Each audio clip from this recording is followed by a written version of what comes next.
Isa po sa dapat nating tutukan ngayon ay ang trending ng mga trabaho dito sa Canada at ibibigay ko sa inyo yan maya-maya lang ng kaunti at sa pag-analisa natin yung sinasabi nating trending ngayong 2023 dito sa Canada sa kabuuan.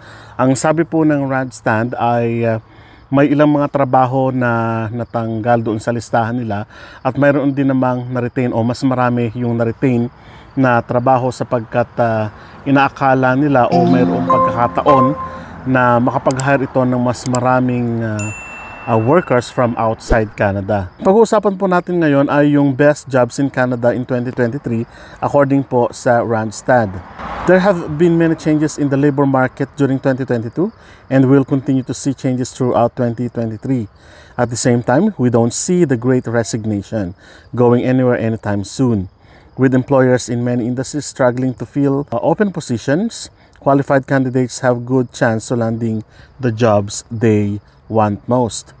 With the rising inflation and looming recession, salary is top of mind for most job hunters, although there has been a primary focus on the pursuit of happiness in the job. With great resignation has come the great realization, meaning that job seekers have been inspired to seek happiness in their jobs and careers. Parang linyahan po yun ni Spider-Man, ano? Sabi po ni Spider-Man, great, kumbaga, power comes with a great responsibility, parang ganun, ano?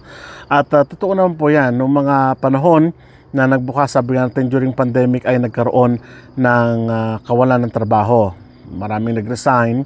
At ngayon, problema naman ng mga employers kung paano nila hihimukin yung mga trabahador, lalong-lalo na sa mga basic na trabaho dito sa Canada at talaga namang problema. Ngayon, sabi nga natin, may mga trending talaga na trabaho. Ito ang magbibigay marahil sa mga kababayan natin o sa inyo mismo na nag-a-apply na magkaroon ng tsansa na makapagtrabaho dito sa Canada. Pag-usapan natin yung mga trending na trabaho ngayong 2023, ano? At analisahin natin yung mga trending na trabaho batay sa top skills per industry. Ibig sabihin top skills per industry, nangangahulugan na mga title yung babasahin natin at ibibigay natin sa inyo. At tignan nyo mabuti, baka nandun yung mga subtitles on at nandun yung trabaho nyo ma-align doon sa requirements ninyo o doon sa mga qualifications ninyo as job hunters, no? So number 1 po, trending administrative skills, IT skills, engineering skills, manufacturing skills, logistics skills, finance and accounting skills, sales and marketing skills, healthcare skills, customer experience skills, human resources jobs. So yun yung topmost ng mga trabaho na hinahanap ngayon sa Canada batay sa industry, per industry, no? So ibig sabihin in general term. So nangangahulugan din na kung sila yung nasa topmost sa industry na yon, nangangahulugan na may mga sub-categories din ng mga trabaho na yun. Halimbawa, sa IT industry, ano ba yung mga specific jobs na hinahanap nila? Sa sales industry, ano ba yung specific? O kaya naman sa retail services, ano ba yung mga specific na trabaho yung hinahanap nila? So, ibibigay ko sa inyo yung mga link na binanggitan natin kanina, and then hanapin nyo kung nandun yung mga job titles na hinahanap ninyo.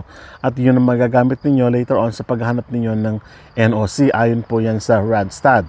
So ngayon, ano at gaano kahalaga yung paghahanap natin ng mga in-demand na jobs per industry dito sa Canada. Matutukoy kasi natin kung ano yung mga pangailangan natin at kumbaga maifa-funnel natin, masasala natin kung anong mga trabaho yung talagang hinahanap. Ngayon, bibigyan ko kayo ng mga ilang trabaho na kung saan ito yung topmost at kalagitnaan pa lang ng 2023. Ngayon, ibig sabihin hanggang katapusan pa sila ng taon ng 2023 o ng taong ito. Magbabago ba sa inaasahan natin yung mga trabaho sa susunod? Sa ilang taon po na pag-vlog natin ay nakita natin doon na halos walang pagbabago sa trend ng mga trabaho na ipinablish na natin o pinakita na natin dito. Kaya kung titingnan natin, may ilang pagbabago, yun ang abangan ninyo, pero nangangahulugan, hindi naman po na nangangahulugan na yun na mismo yung trabaho na hinahanap ninyo, o kaya naman hindi naman po nangangahulugan na kung wala doon yung trabaho na hinahanap ninyo ay wala na talaga, no? Hindi rin naman nangangahulugan na kapag nandun na yung trabahong hinahanap ninyo, makukuha na kayo agad. Remember, libo-libo ang aplikante dito sa Canada. Therefore, libo-libo rin ang inaasahan ninyo na makakakompetensya ninyo. Sabi po ng Radstand, top jobs per industry.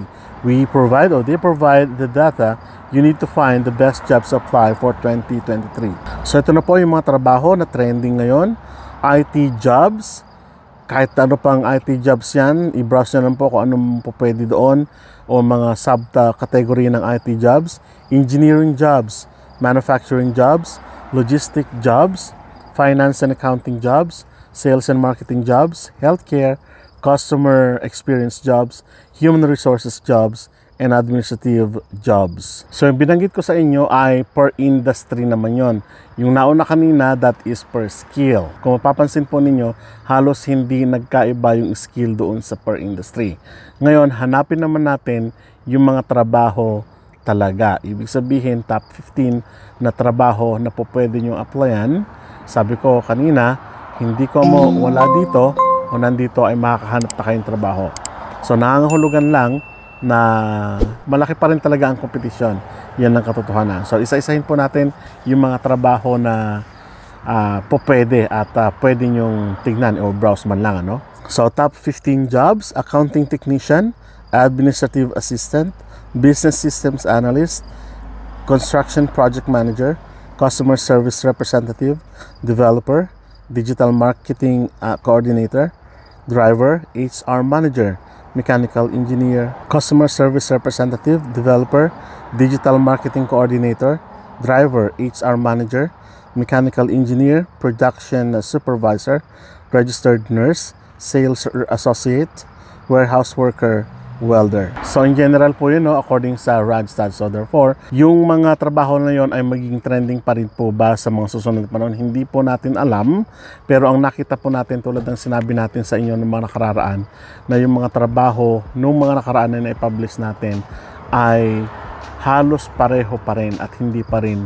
nagbabago. So ibig sabihin, malaki pa rin yung tsansa ng mga nasa ganitong industry.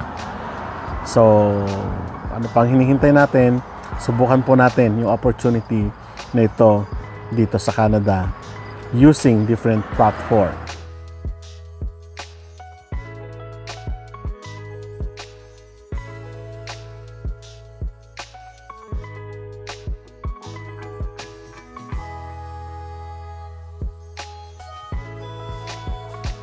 So maraming salamat po at kita-kita po tayo sa mga susunod na vlog.